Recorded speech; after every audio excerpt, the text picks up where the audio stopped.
Hey everybody, this is Al Nash from the Unapologetic Women Empowerment Dynasty, and you're listening to the Unapologetic Women podcast, the show for women who love to live their legacies, unleashed, unlimited, and unapologetic.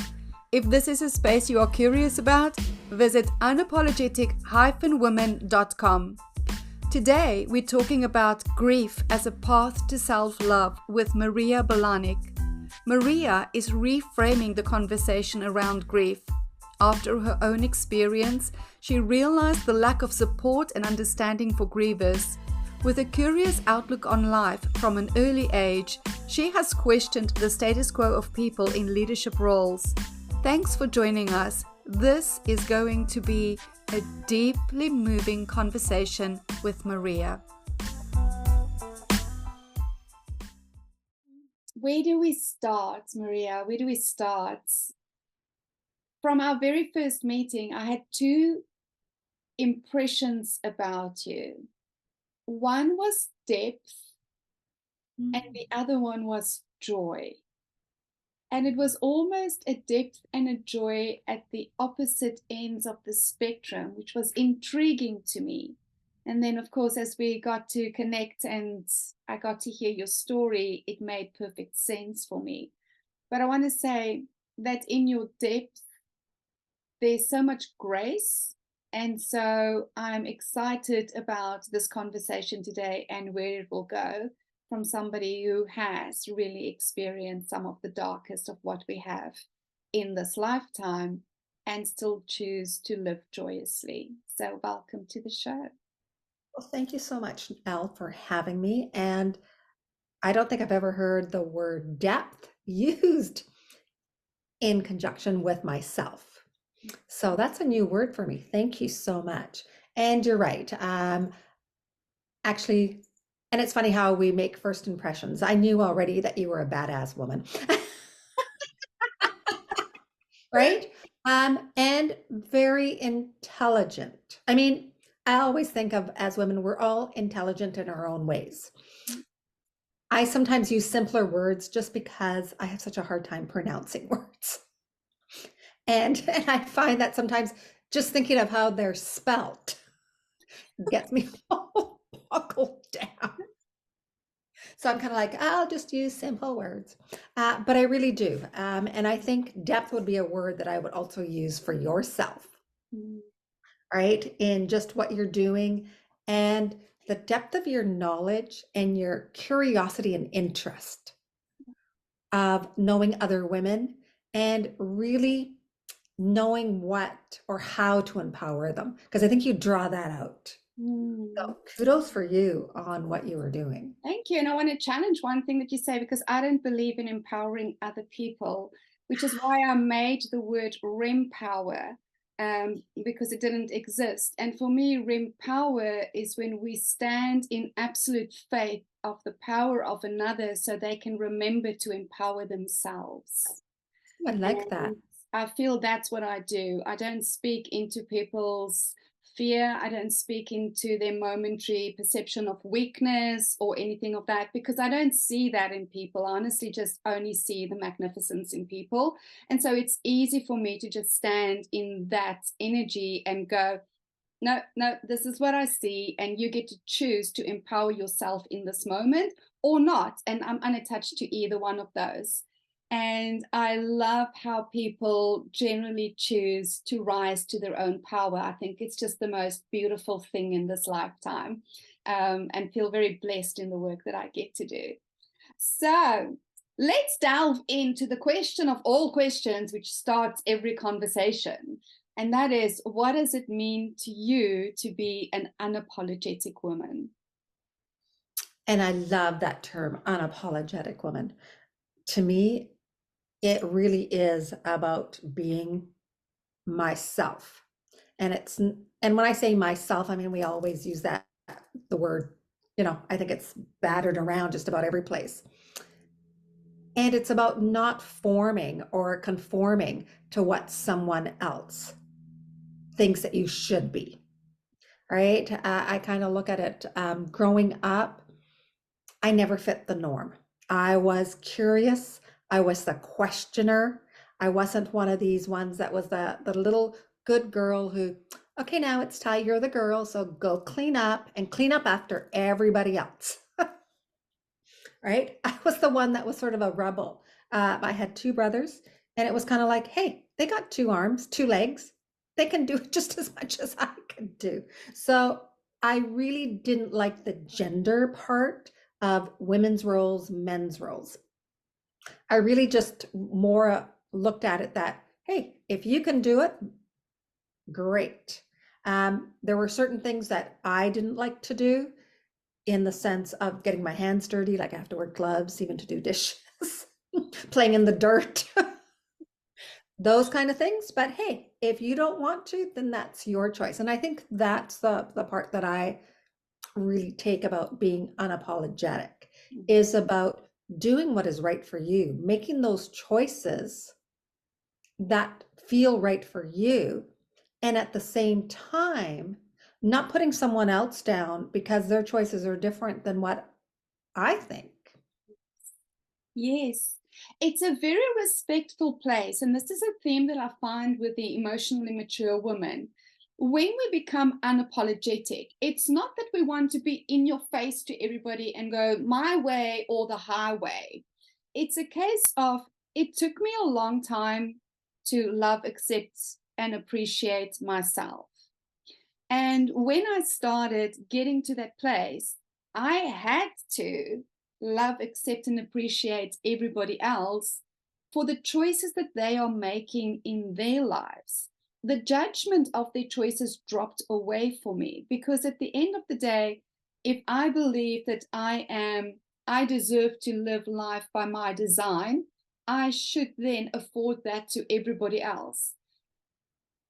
And there's a struggle in it for me even to this day, in that yes, I live life by my own design, and people are still from a very good space projecting onto me, but this is the way that it is, Al, and this is the way that it is done, Al, and if you want to be successful, you have to do it this way, Al. And I'm at that phase of my life where I listen to people, and for the most part, I go, and I don't want to do it that way. There has to be a new way. There has to be a different way. And of course, people can take that quite personally if you don't want to take their way and apply it because they want you to be successful, but you already know that that is not the way that it's going to work for you. Are you finding the same, or? I do. And especially because I'm in sort of the grief umbrella. It wasn't anywhere that I had actually thought that I would ever be in because I was a realtor. And again, I fell into real estate. I put it this way. I was working someplace else, put an application. It was my spouse that actually said, oh, you should go into real estate. So I put an application for a real estate license, and I put an application to go back to university to get my teacher certificate. So whichever one came first was the one I was going to do.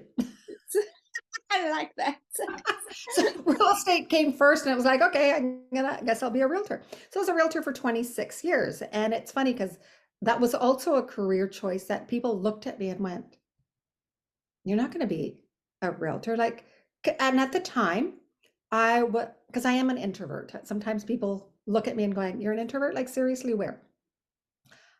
I would be the person that was super quiet, I wouldn't speak unless someone spoke to me, um, things like that. And people would go, oh, no way, you're going to last there a week and you're gone 26 years later.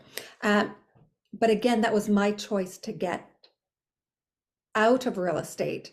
And that was just because it wasn't bringing me joy. I use the word joy a lot more so than happiness, because I always think happiness is fleeting. It's like chasing your tail.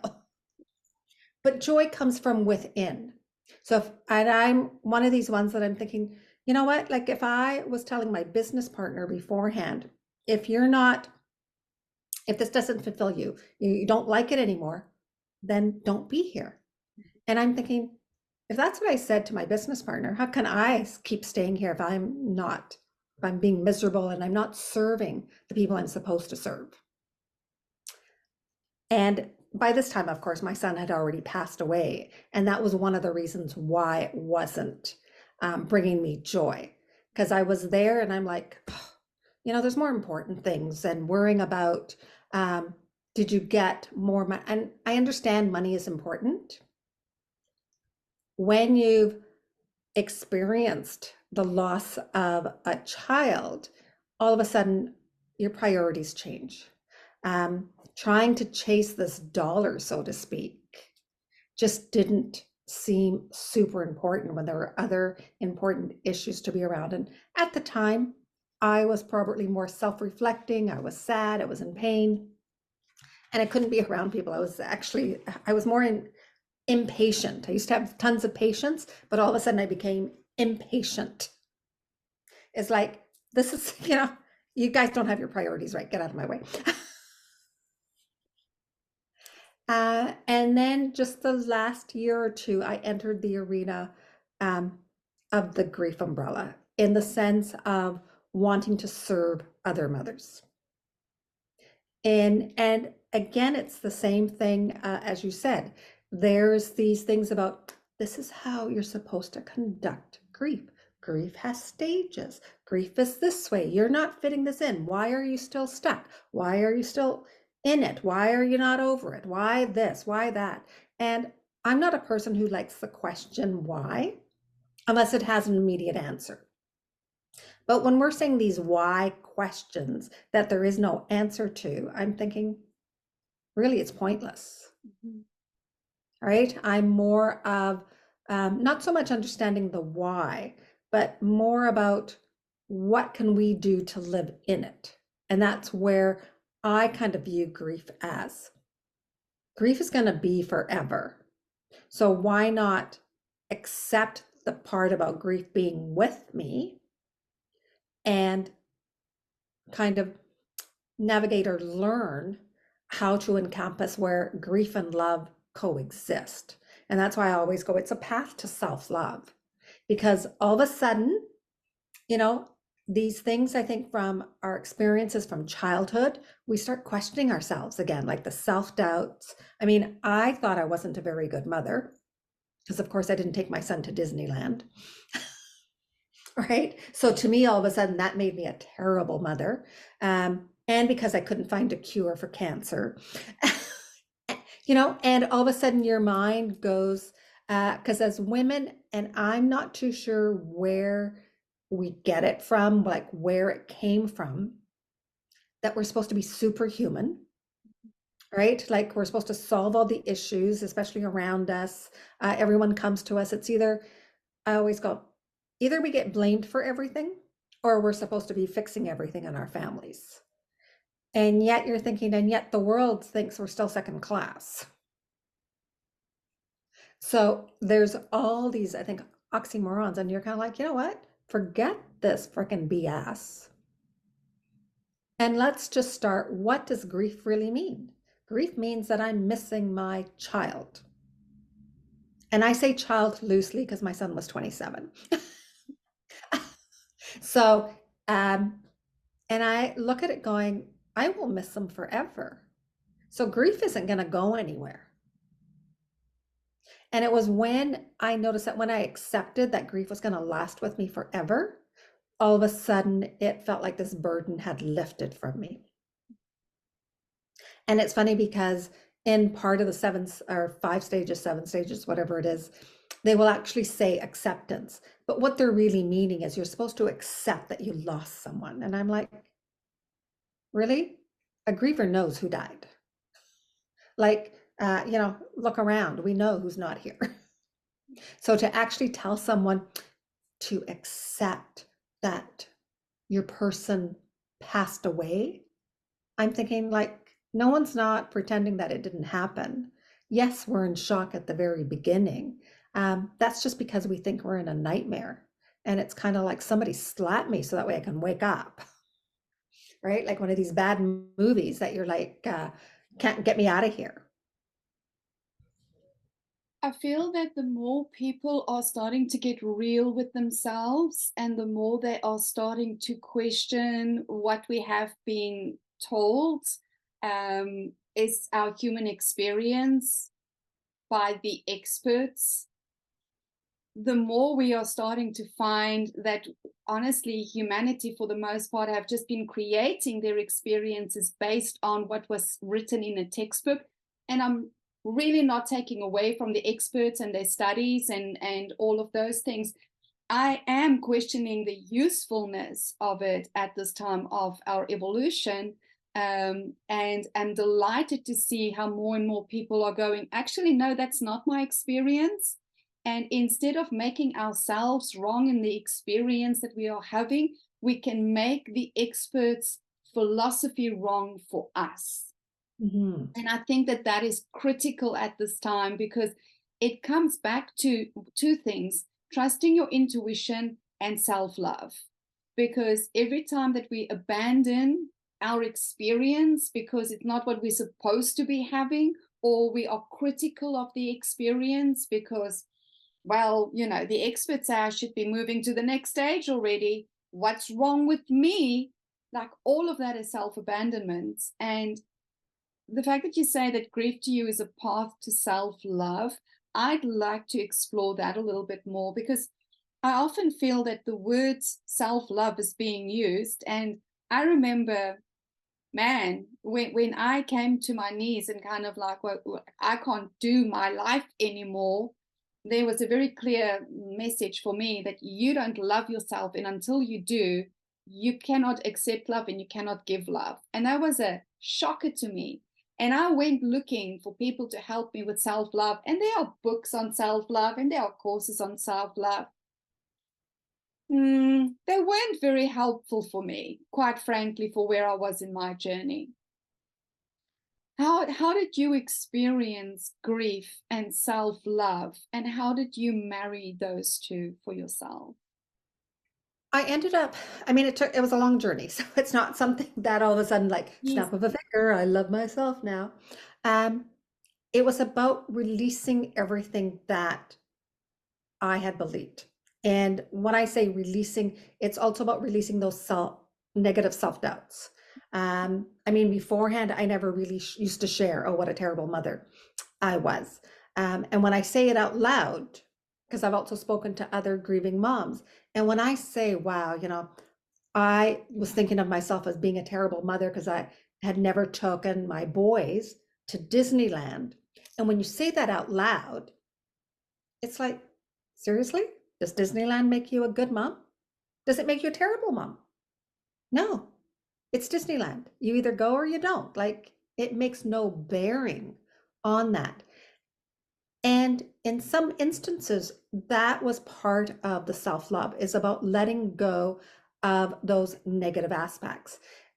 Especially sometimes when we have those self-doubts of the self-worth. I'm not good enough. I'm not this. I'm not that. And you're looking at it going, well, what makes me not good enough? Like, who said I wasn't good enough?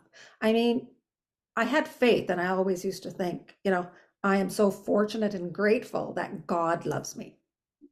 I mean, that got me through.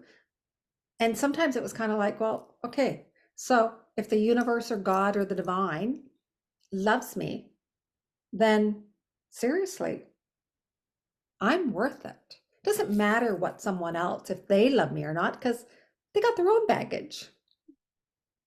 It's about, am I worthy of my own self? Right? Because sometimes I think, okay, we can look in the mirror and we can look at going, pick on anything. I'm not a blonde. Oh, does that mean that I can't be lovable because I'm not a blonde? Or have the blue, like if we going on to every little thing, we can always find something that someone else is not going to appreciate. But then we're making it about, we're only going to give self-worth as long as someone else appreciates. Because I thought I grew up on that, where it was like I was lovable as long as somebody else loved me. And I'm thinking, really, the message should be, how do we love ourselves? Not do you love yourselves, but how do we love ourselves? How do we show love to ourselves? Because if we love ourselves first, then we can actually give love to someone else. I want And I want to pick up on that quickly. How do we Mhm. show love to ourselves? Because I feel a lot of the times people say they love themselves, but when I look at how they treat themselves, that is the exact opposite. Self-love is not what we say, it's how we actually treat ourselves. That Mhm. is such a powerful. What are some of the ways that you started showing love to yourself? I started showing love to myself. One, I use the tool like journaling. Journaling is really good in putting down the thoughts. Because I think a lot of times there's thoughts in our heads and we're not conscious of them. When we're journaling, and I'm not talking about journaling where we're actually thinking of what to write down. You just have a piece of paper or a book. I mean, I had a book and it was just whatever was on there. And I always say, don't read what you're writing. Don't stop to read what you're writing. You just write. Leave it for a day or two, then go back and read it. And that gives you an indication of where your thoughts were. And when you're looking at that, then it's kind of like, wow, I didn't know that. Because we can say, they always say, give yourself positive affirmations. You can give yourself positive affirmations. But if we're just repeating the words, but in our minds, we're still saying things that are negative about ourselves, it's not going to change anything. However, we can't do anything until we first start recognizing what it is that we're saying to ourselves and acknowledging that we are saying that. And that's what I found with the using journaling. Then whatever I wrote down, then I could acknowledge, like, wow, this is what I think of myself. Mhm. And it's okay to sort of wallow in your self pity at times, right? It's not about saying, oh, this is what I'm thinking about myself. I better get over it. I can't do that. No, this is what I've learned in grief is acknowledging your pain points, recognizing them and acknowledging them. And then taking those actions of what works for you, right? Because what's going to work for me is going to be different than what's going to work for someone else. And I also say that loving yourself is really taking those actions about self-care. Mhm. And that's some things that we sort of sometimes forget is of going about, we're so busy trying to think of care for everybody else and putting ourselves last that you're thinking of like, you know what? Like if I need those moments for myself, then that's what I should be taking. And I was at fault for this also, because I mean, I remember women beforehand, that had small children that all of a sudden went, I need a break. And even as mothers, sometimes we'd go, what the heck does she need a break from? These are her kids. She should be there 24/7, never take. And at the time, I was just as bad, thinking like, I'm not respecting that woman. She's actually seeing that she needs that time away, time for herself. And I think as women, that's something that and it's International Women's Day. And that's what I came to realize is that support what someone else needs as a woman, right? Uplift another woman saying, hey, yeah, this is what you need. Then that's what you got to do. It's not about having this hindrance of where, oh, this is what you're doing. I don't think that's right. Because really, do I know what's right? No, I've only known my experience Mhm. and maybe what I've been shown doesn't mean that that's the right way. And I think that's what we have to stop is what is right and what is wrong. Unless, of course, you're harming someone else and you're putting another person down and you're having that supreme power because you feel like you're better than someone, then that I think is where we draw the line because it's really about, as you say, not empowering, but at least giving that person to say, you have your own power. I don't have power over you. So I want you to lift yourself up of where you are. So that way you love yourself and take care of yourself the best way that is for you. I love that. one of the things that I really enjoyed you saying is that it's acknowledging your pain points. And I want to add to the conversation, and because I hear it, but you haven't said it, it's with compassion, it's with a space of non judgment. And so often people are hearing these tools like journaling or whatever, and then they'll go and read and they'll go, oh my goodness, what is wrong with me? You know, they go into so much self criticism and self judgment. And for me, self love, man, did I had to learn compassion for self first and foremost. I also needed to get a really good sense of humor about myself, and kind of go, oh my God, seriously, Al, you just did that. And I can laugh at myself without being critical about it. But it is having that compassion for ourselves, and then we can have compassion for other people, and stop. We have been raised to be super critical of especially women. As women, we are super critical of women. We have such high expectations of the superwoman archetype, of what she should be able to do, how she should be able to show up all the time, da, da, da, da, da, da, da, da.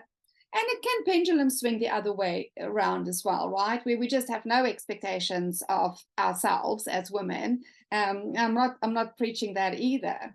It does come from a space of, well, if I truly love myself, am I willing to give myself the absolute best that I need and that I desire, and in that live the best that I want to be, and then allow myself to interact with other people and allowing them to do the same.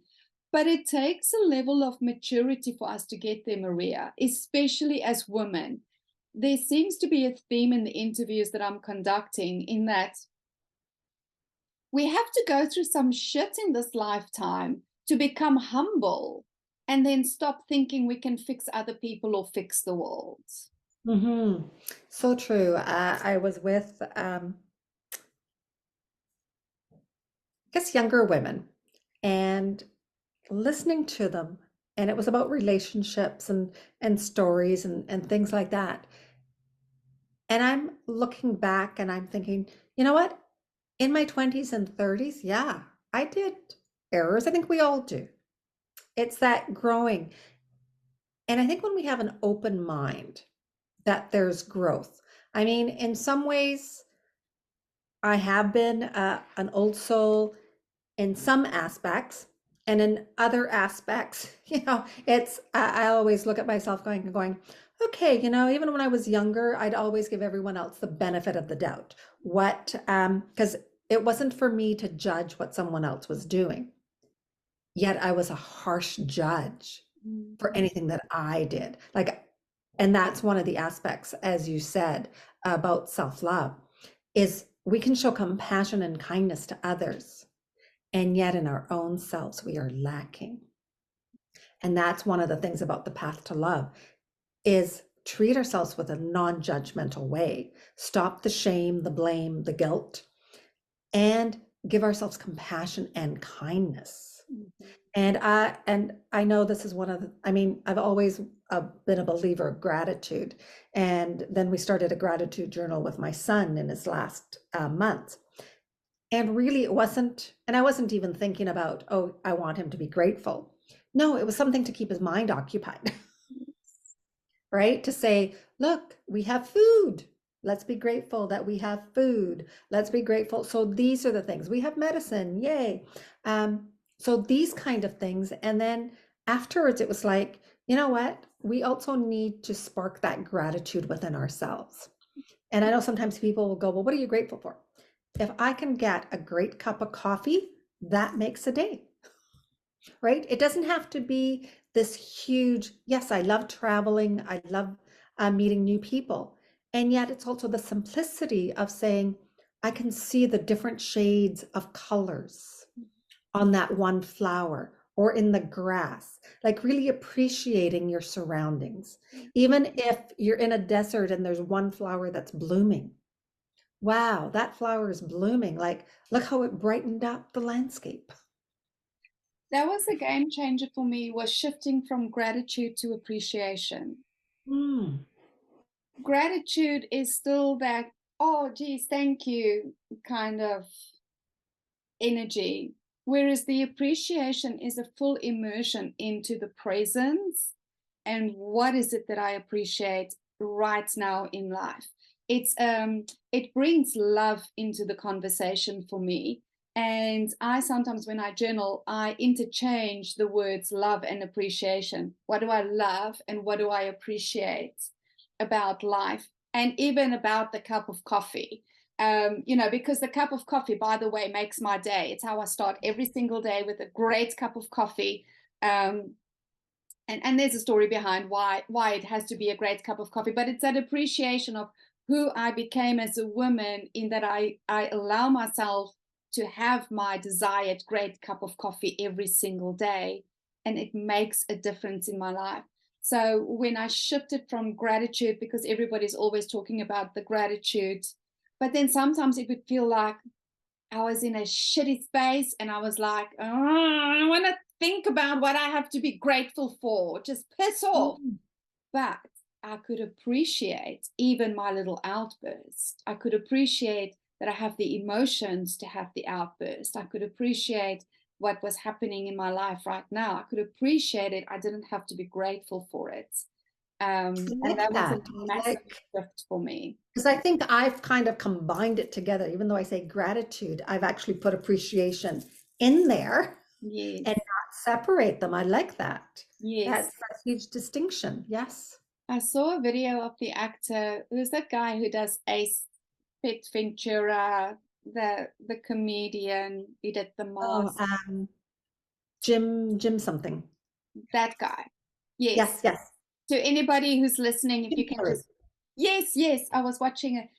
He's a remarkable man. I always discounted him because of the roles that he played, but as he has matured, he's an extraordinarily wise and deep individual as well. And I saw a video of him the other day, and I don't know what was happening in the country at the time. I missed the beginning, but he received the news that basically they had half an hour left to live, whether it was a bomb that was on the way or whatever. And he was looking at everybody going bananas and trying to run away. And he thought, well, if I have 30 minutes left to do, what is it that I want to do with these 30 minutes? And he went and sat next to the beach. And all he did was to think about everything that he was grateful for in his life experience that he'd had up until that time. And he said, and after the 30 minutes, obviously they didn't die, but he just thought, wow, what an amazing lifetime. That 30 minutes changed everything for him. And I thought that was so powerful. I think that so often we are running away from things instead of being present in the moment and just kind of connecting to, this is a freaking amazing life experience that we are having. It Mhm. is so rich. It is so abundant. Yes, it sucks at times. And when there's grief, it feels like the worst pain. And how amazing that we have the capacity to feel that deeply. So true. And that's why I always go, because grief is actually coexisting with love. I mean, unless you loved, you don't feel the grief, right? And that's sort of the intense emotions because you're missing someone. And I like how you say that because in some ways it really is. And I think most of us, because even in grief, we're running away at the very beginning. And I can't even say really running away because you're living in it. We want to wake up. So it is almost a running away. We want to wake up. I would jokingly always go, yes, I'm one of the zombies now. Because physically present, but it was basically like it's an empty shell, right? And so you're there, but you're not there. And until I think that burden lifted, because that's what we're running away from. We're trying to run away from grief because everybody keeps telling us to get over it, move on. That all of a sudden you're expecting that one day it's like, here you are here. And then, or even as they say, you go through it. Well, going through what? It's not like we're going to go through a wall and then magically everything is fine and cheery and it's like roses or, whatever scene you want to look at. Because it's not like you're going to leave your grief behind. And when we recognize that grief is just walking beside us, then all of a sudden we're open to saying, okay, so now what am I going to do? How am I going to move forward? How will I live life and make it joy filled for me? Mm. Now, some people may want to use the word happiness, and I always go, words have power, so whatever resonates. Because there's certain words that will resonate with one person and certain words that won't. So it's whatever word that someone resonates and makes it their own. And that's what then gives us the movement to move forward to say, I can still have a joy-filled life. I can achieve, I can accomplish if that's what you want to do. You don't have to, because again, success is going to look different for everyone. It's going to mean something different for everyone, as accomplishments do. And so then that yourself gets to decide what you're going to do. What does your life going to look like? This has been an amazing conversation. And one of the things that really is sitting on my heart at the moment is, and I want all the listeners to take this away today. Our emotions are not a bad thing. I feel like we're living in a time where people are being judged so harshly for the unpleasant side of the scale of emotions, that we are rejecting it, we are suppressing it. People don't want to talk about it. It's, I took a pill for it, so I'm not judging it, but we are given medication to suppress the emotions, to not feel the emotions. People don't want us to feel the emotions because it feels uncomfortable to them to be in our presence. Like, we have honestly made everything that is part of our natural life, especially as women, wrong. Emotions is part of our superpower. It's the most powerful feedback system that we have. And so I want to actually just thank you for being one of the very few brave women to normalize grief and to be willing to be comfortable in the discomfort of grief. And I honestly hope that more and more women start having these conversations. And this is where I feel where wisdom needs to come back into society. We're in a wisdom poor society at the moment because we're in an information saturated phase of humanity. Wisdom only comes from living. It does not come from a book. It doesn't come from the internet. It doesn't come from a system that you replicate. It comes from you actually living life and taking the feedback and then sharing that with others. So, Maria, thank you so much. This has been such a powerful conversation. Well, thank you, Al, for having me. I really appreciate being your guest. Yeah, you can be my guest anytime, sweetheart. What is it that you take an unapologetic stand for in this lifetime? I've taken an unapologetic stand that to be an unapologetic griever. It's okay, as you say, to show the emotions, to show that you're hurt, to show that you're in pain. It's also okay to show that you're having a joy-filled moment, because grief is ebbing and flowing. And as emotions flow and ebb, so does grief. And that's what I'm unapologetic about. I love that. How do people connect with you? Where's the best place for them to connect? They can connect with me on my website, which is www.mariabelanic.com. And my email is hope@mariabelanic.com. Beautiful. Absolutely love that. Honey, this has been amazing. Thank you once again. For all our listeners, whatever you're going through in life at the moment, whether it's flying high as a kite or whether you are really being challenged by what's experienced in right now, just know that you're not alone. And there are more and more unapologetic women taking a stand for us being right in having the experiences that we are having. The judgment of self has to come to an end. It's time for us to return to ourselves, to accept, appreciate, love, and respect ourselves, and then allowing other people to have their own experience for themselves and of us. But honey, you are the most important thing in your life. And I really, really hope that every person who's listened to this conversation today are bringing back acceptance of their grief, of their pain, of their anger, of whatever. Throw away the bloody steps that you are told you have to go through, because it's removing you from where you are in the present and trusting where you are in the present. So until next week, don't forget, we get to live our legacies, unleashed, unlimited, and unapologetic. Have an amazing day further wherever you are in the world. We'll chat again next week. Cheers.